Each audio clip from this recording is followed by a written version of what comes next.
Good morning, students.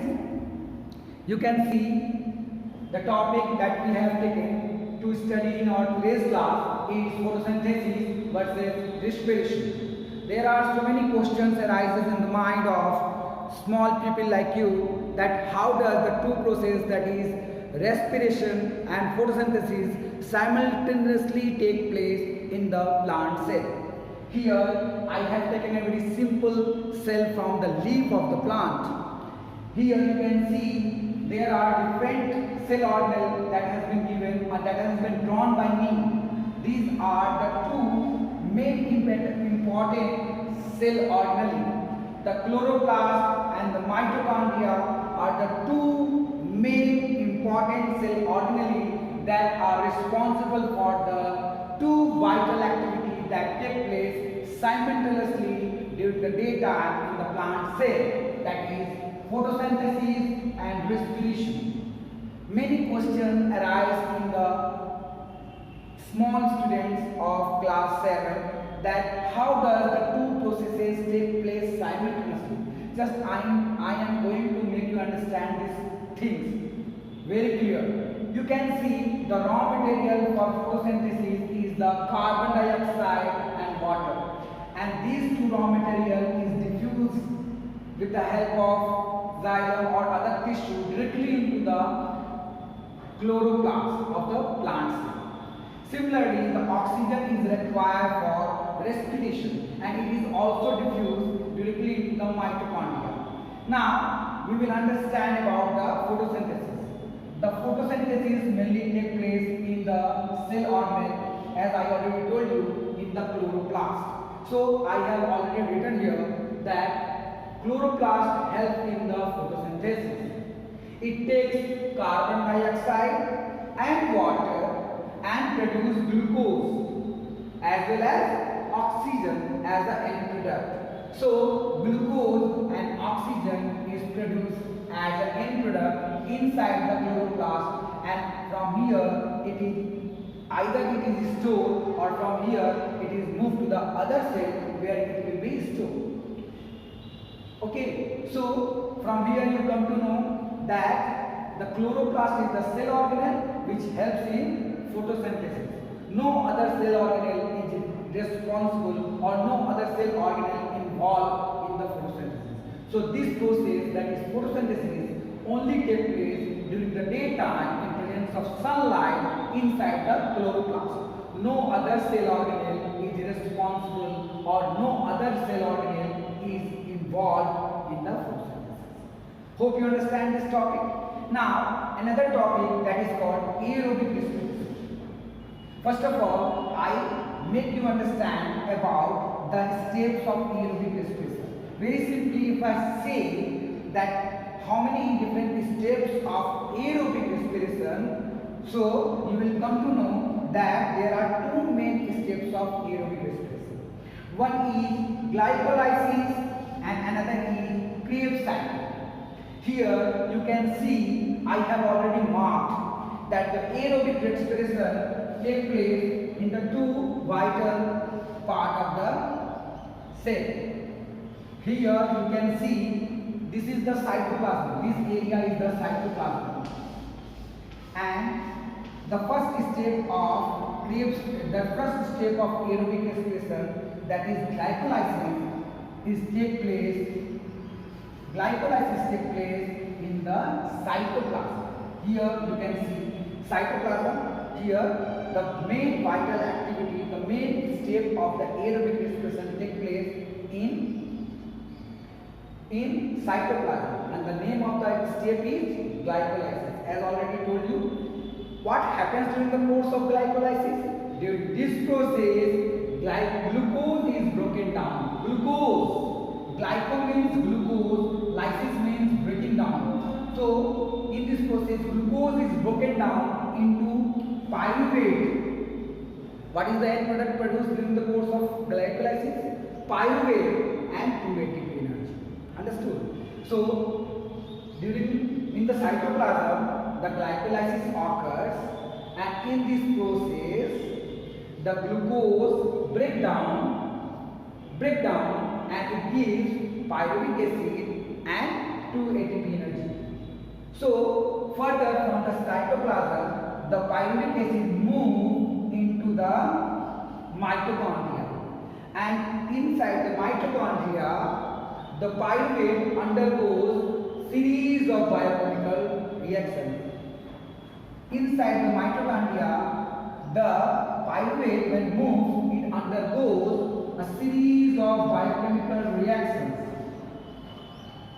In presence of oxygen, you can see the oxygen is directly moved into the mitochondria. So the step that takes place in mitochondria is the Krebs cycle, in which the pyruvate, which was the end product of glycolysis, is utilized to make energy. Okay, so the pyruvate undergoes series of biochemical reactions in presence of oxygen and produce and store energy in form of ATP, and carbon dioxide is released. So you hope you understand what was the end product of the Krebs cycle.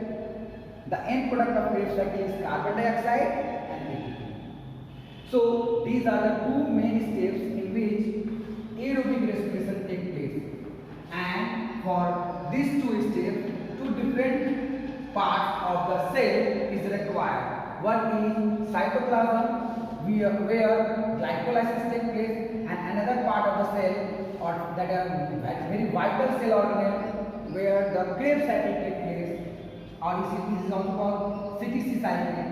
It is take place in mitochondria. So from here you come to know that the two different processes, that photosynthesis and respiration, take place in two different cell organelles, so they do not disturb each other and they can take place simultaneously during the daytime.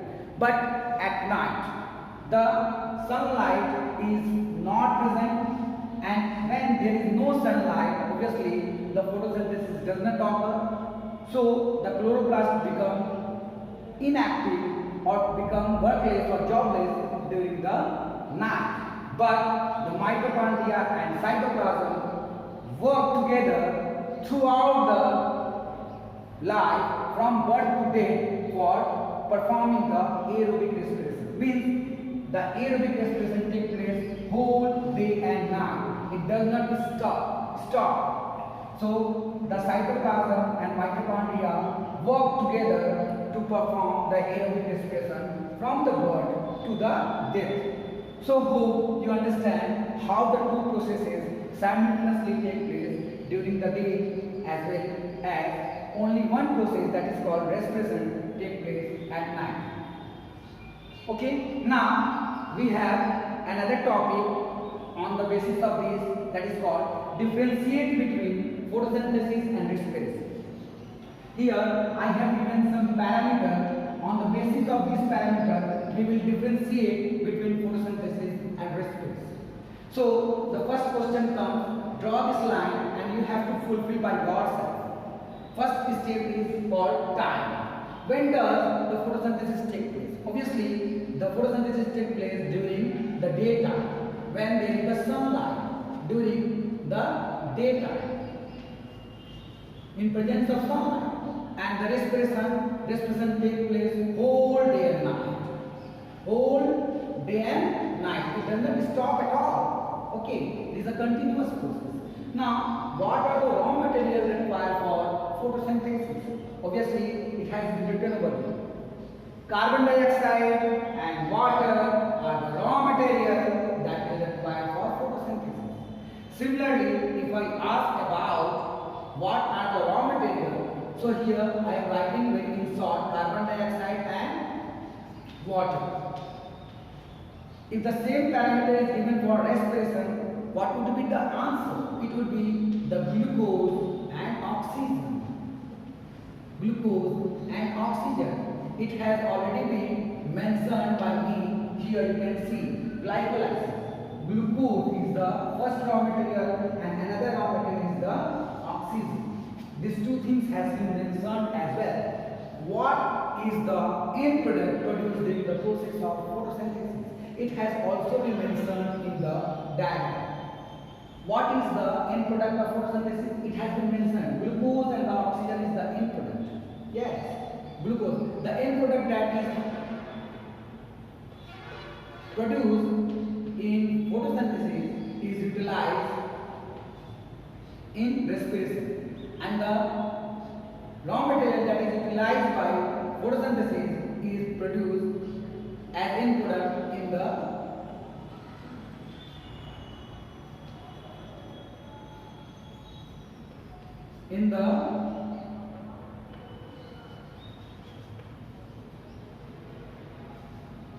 so hope you understand. Site means where does it take place? So photosynthesis take place in the